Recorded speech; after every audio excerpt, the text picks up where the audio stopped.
Hey, what's going on, guys? Welcome back to the channel. Mike from Twisted Axle here. Just out and about today, and I ended up getting a phone call from my friend Ryan, who works at Mancini Racing, and he's like, you may want to come down here and see what we're working on. So I was kind of out and about today, and I just came in here, and boy, we got a lot of different cars, and I was actually here while this CUDA, 71 CUDA, was being dropped off, along with this cool crate, which I'm looking forward to see what's in there. Cool looking car, but how's it going, Ryan? It's going. So, customer called me. He's actually from Kentucky. Okay. And car was in South Carolina. Called me Friday. Well, we've been working on this for like a year, basically trying to get it in and going. So he finally called. I called him Monday, and I'm like, hey, let's plan on, first weekend in November. Let's figure this out. Yeah. So we touched base Friday, and he goes, okay, I'm going to pick up the car tonight, and I'll see you tomorrow. I'm like, oh man. So 7-hour drive, not too bad, but Okay. real 340, shaker hood, rally red, 4-speed, Barracuda, shaker hood car, factory shaker hood car. So Okay. 2 fender tech car, pretty sweet. It's got a pretty rowdy 340 in it now. Supposedly a 418, he thinks. Yeah, he did. Punched pretty aggressive. Okay. We're not pretty, really sure. pretty nice guy. I mean, I even got to talk with him a little bit, and he said it ran really good, but his thought was to always have a HEMI CUDA, Yes. So, So- he's like, hey, I got a Hemi I want to do. Well, first it started with he needed accessories, and then I go, Okay. I'm like, oh, so who you having do in the car? He's like, well, me and my buddy are gonna do it. I'm like, well, we do that, right? And then he goes, oh, really? So he eventually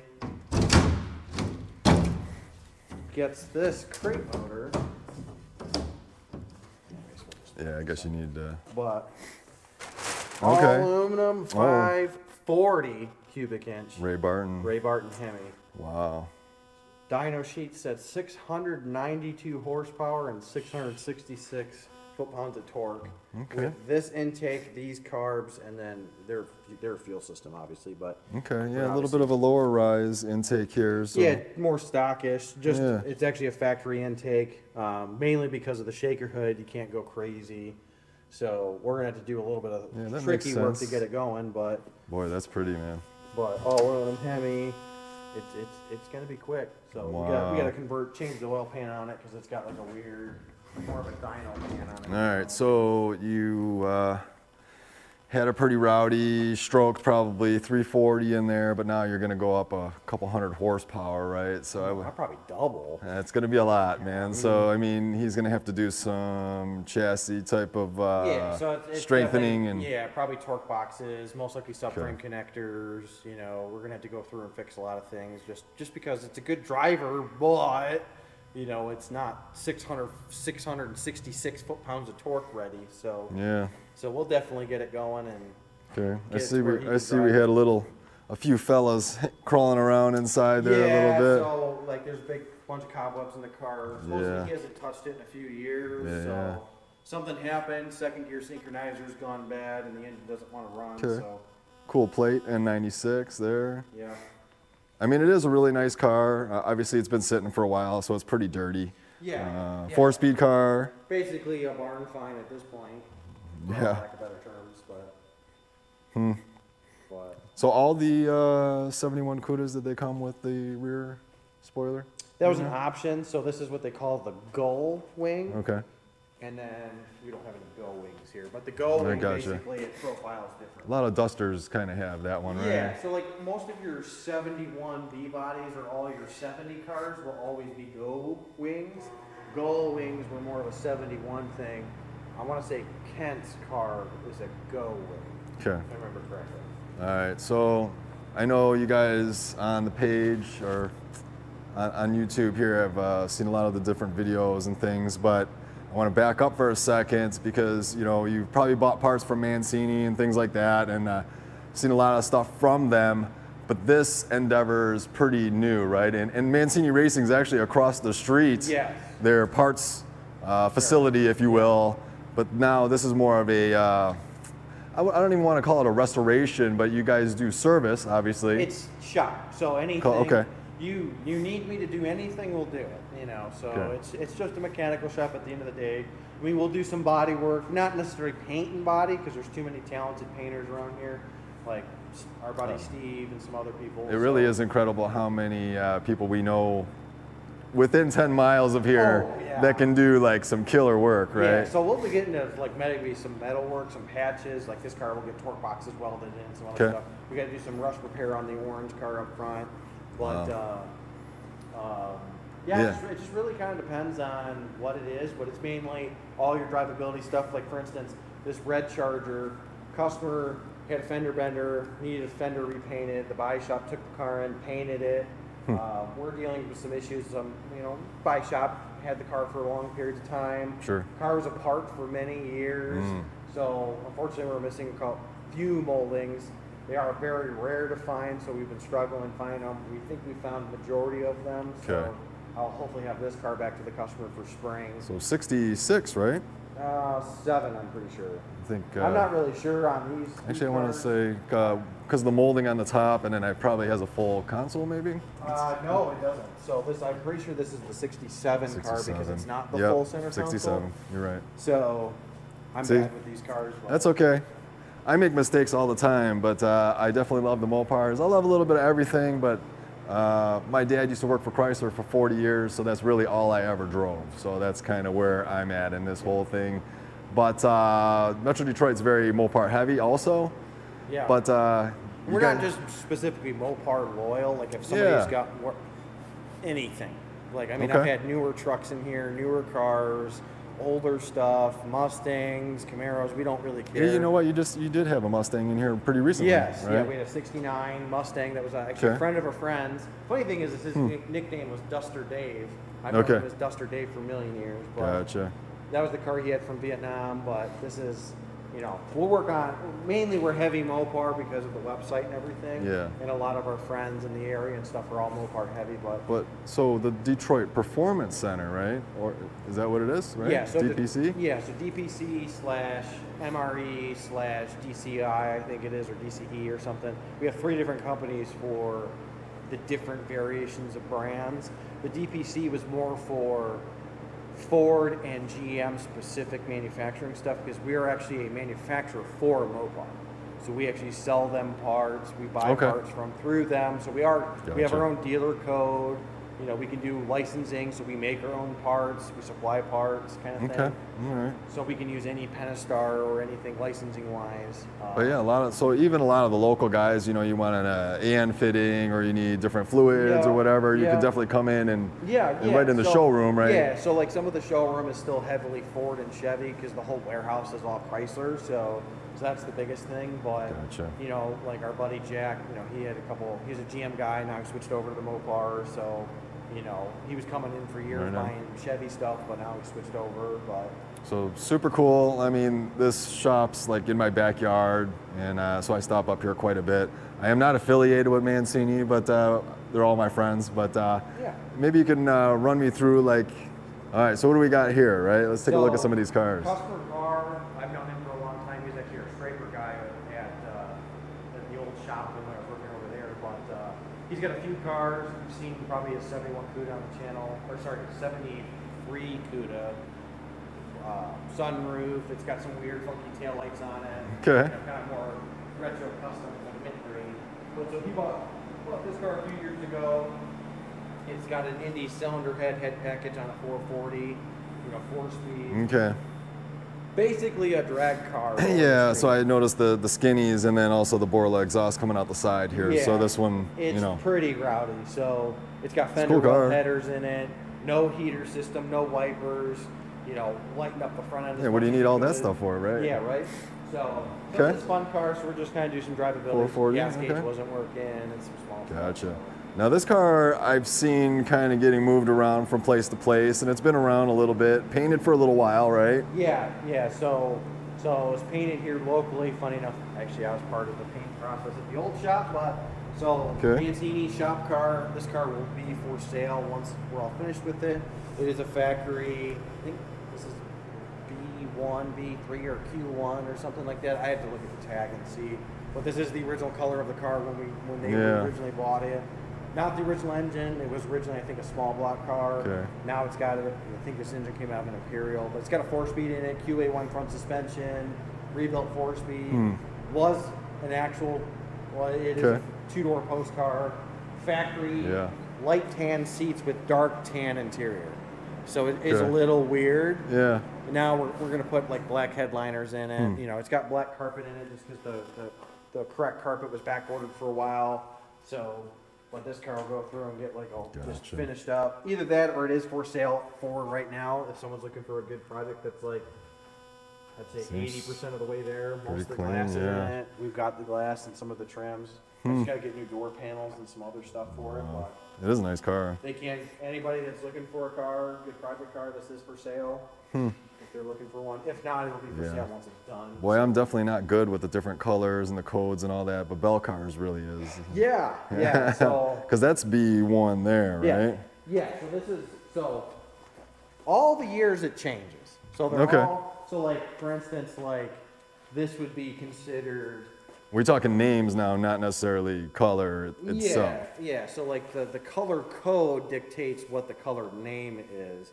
So like this is Sublime, or it's Limelight, right? Limelight, if it's a Plymouth. Right. So like this color specifically would be considered, I want to say, Well, FJ5. Yeah, FJ5. J6 would be Sassy Grass. Sassy Grass, which is much darker. Yeah. So like for instance, like it doesn't go perfectly like that, but like for the most part, your B code is blue. Oh, okay. E or R, depending on the year, is red. You know, F and or J is green. So like the darker green metallics are all F, but then the stock non-metallic greens are J. Sure. For whatever reason. But B is blue, so this is 72 B1. But now, any other cars that were painted B1, or let's say like, I mean, that's probably Q5 turquoise or something Q1. like that, right? But so B1 could be a completely different color in different years. So interesting car, right? And this is something that you told me the other day. Yeah. So 72 Plymouth Roadrunner bought GTX package. Yeah. So they don't, right? In 72, they eliminated the GTX package when the HEMI and the 6-pack engine went away for emission standards in 72. The 440 package got designated the GTX engine for the Plymouth Satellite Sebring Roadrunner line. So this car was the top of the line model for the year. So this is a GTX Roadrunner. So not to confuse with the GTX package that they had from basically 66, 67, all the way up through, you know, this year would be 72. So do you know if this gentleman's gonna keep it patina and then drive it, or? No, actually. Okay, all right. He's actually gonna scuff it and paint it black. Okay, right on. So he is considering it, but he just likes, he's gonna keep it blue interior, he's gonna keep the white top with the white strobe stripe. Okay, that's he's cool. He's gonna do the fender strobe stripes on it, but he wants to go black. Okay. Which is, you know, Yeah. I mean, it is probably the rarest car in here besides the RTS. Yeah, it's wild, right? And honestly, the factory shaker hood 71 CUDA over there. Yeah. Maybe not the most desirable No, because of the year, rare but does not mean desirable. That's true. That's true. This car would actually be more desirable black with blue interior with a white roof on it than painted pale blue yellow from Chrysler. It really just comes down to a numbers game in terms of rarity, but not let's just say popularity. this car is probably double digits production wise. You know, funny enough is there's 2 of these in the Detroit area.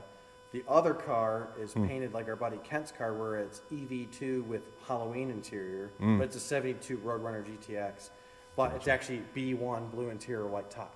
Cool. And this car I think came out of Ohio, I'm pretty sure. So this guy's getting some minor stuff here? Yeah, minor Straightening work some done. things So out? his drivability, he was having some issues with cold starts and hot starts. We already fixed that. Okay, awesome. It's going to need everything in the suspension rebushing. It's just Well, never been serviced. eventually they will need that, right? Yeah. So I'm going to have him come down and we'll look at the car cool. first thing next week to kind of go over, figure it out. I'm sure he's going to have us go through it. And So. let's touch on, so this, That's just a heater. 72? Yeah, so 72, Okay. or sorry, 73. 73 Challenger Okay. Valley, so still an RT. Okay, all right. factory 340 automatic air conditioning car. Was originally K5 or dark brown metallic basically, but somebody repainted it like GTO orange. So local guy. Yeah, it's like he's out burnt like- orange or something, right? Yeah. K, Yeah. K, is that what that would be? Yeah, I think it's K5. I think is the original color of it. But going through fixing some Console, wiring, yeah, we're gonna have okay. to do some rust repair on it. But So Mopars, right? Their strongest suit was definitely not electrical. So no. So the problem probably is something- you have what they call chassis ground. So everything goes through the chassis. Well, when you repaint a car, super nice, make it look nice. Nobody bears up the chassis because you're like, why would you have bare metal touching things?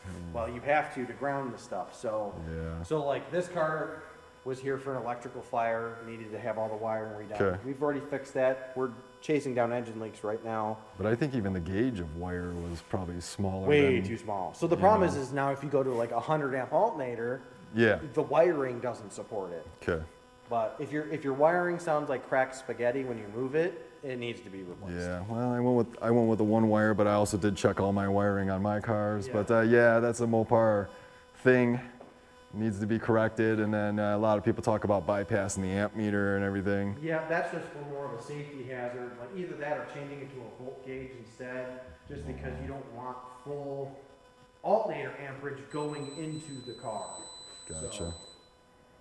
So this is a nice looking convertible here. Well, yeah, very low production. It's a real factory J5 RTSE Okay. convertible. Was sold at Mecum earlier this year. Numbers matching, as far as we know. I gotta get up in the air and really look at it. But this car was in for nothing worked on it basically. No gauges. No kidding. The air conditioning system didn't work. It just ran and drove, and that was about it. So we're going through and getting it ready for the customer, so that way he can get everything enjoying it next summer. It's taking a little longer because we had to wait a couple months for the engine harness, or sorry, not the engine, the dash harness to come in. But we finally got the dash harness back in it, got the dash back in it, so we're ready to That's get cool. more back into the drivability. I We have mean- to probably rebuild the trans, but Definitely a good time to do it, right? Our season's ending For right sure, now, yeah. so yeah, for sure. yeah. It is a pretty nice car. And then if this is still the same car, this is your grandfather's RT here? Yeah, so that's my family's car. It sat for about 20 years, didn't really do anything. Once we opened the shop up here and I got my mechanic over here, I brought the car up here. The car was restored in, say, 95 to 97 time. So there was no such thing as reproduction stuff. It was all from the factory or from basically RAM chargers. Funny thing is we have the receipts for the intake and all of the parts that actually when we did put the cam in it and did some other stuff, we actually purchased it from Mancini Racing back No kidding. in the 90s. Wow.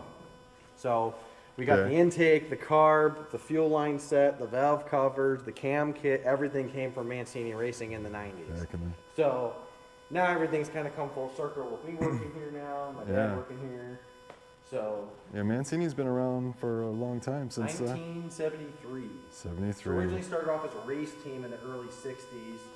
And then, like, if you look at our Zumo shirt we came back out with late earlier this year, Yeah, that's cool. that has all the race cars in it.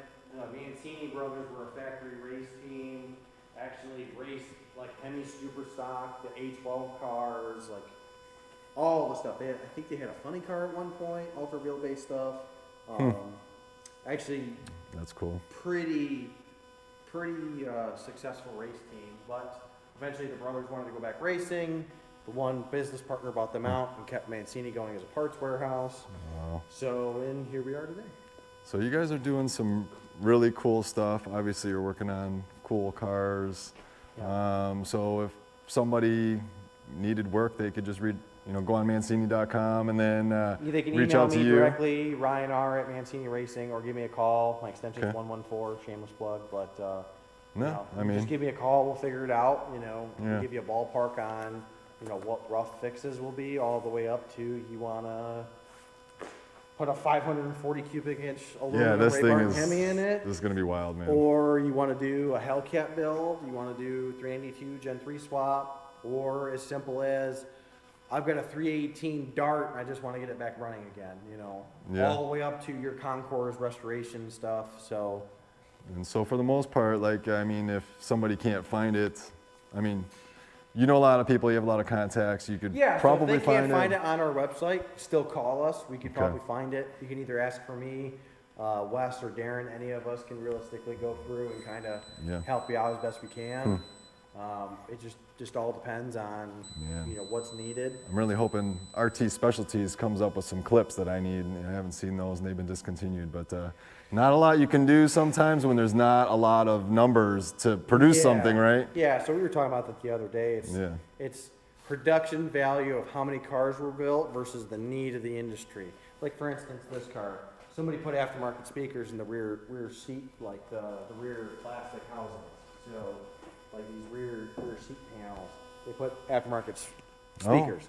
The problem is, if you need new ones, you have to find NOS because the Palco ones that you can buy, not exactly the greatest fitting and will not look original. I mean, they do the part, but it's for somebody like with this car specifically, isn't going to go buy a Palco panel. Well, they're going to try to find NOS if they can. Yeah. But, so we tried repopping these, making a even more correct version. Sure. The problem is your minimum order quantity is, let's just say 5,000 pieces. They didn't make 5,000 convertible e-bodies. Yeah. And the bad part is CUDAs and Challengers are both different. So what do you do? Which one do you make? You know, so you kind of get into that realm. That one's tough, man. But wow, awesome stuff. And then you know, if you see us walking around McCacken next weekend, you know, stop and say hi. Hopefully you guys are going there. There's lots of cool stuff to see in Chicago at the Muscle Car and Corvette Nationals. Those guys are awesome.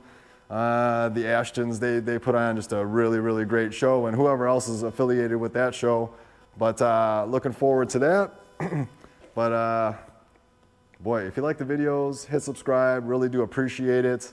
I'll definitely stop up here to Mancini and see what kind of progress is happening, because my season's almost over. I mean, I'll drive until the salt flies, but we'll see what happens. But anyway, I really appreciate you guys watching, and we'll talk at you guys next time. See ya.